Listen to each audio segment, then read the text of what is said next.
তুমি প্রেমিকার পিছনে ঘোরো, 15 বছর বয়স তোমার, 20 বছর 22 বছরে বাইক লাগবে তোমার।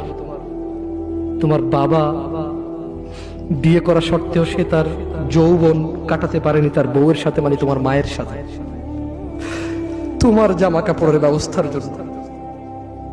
তুমি বুঝো যুবক, তোমার বাবার বয়স এখন 40, সে তোমার মার কাছে আসলে আর অনুভূতি নেই,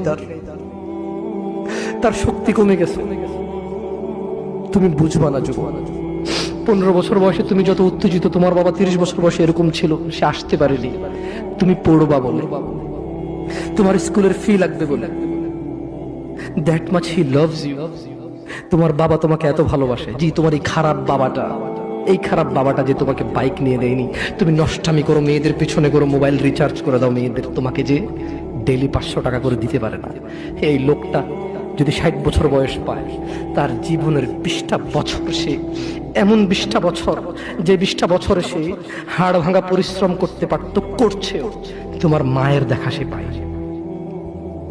এমন মূল্যবান যৌবন 20টা বছর দিয়েছে, 50 বছর বয়সে দেশে আসছে। তুমি বিয়ে করে বউ নিয়ে আলাদা থাকো, তুমি বিয়ে করে শ্বশুর বাড়িতে যাও। তোমার বাবা দেশে তো আসছে, তার যৌবন আর নেই, তার ওই সুখ স্বাচ্ছন্দ্য আর নেই। তোমার যৌবন তৈরি করে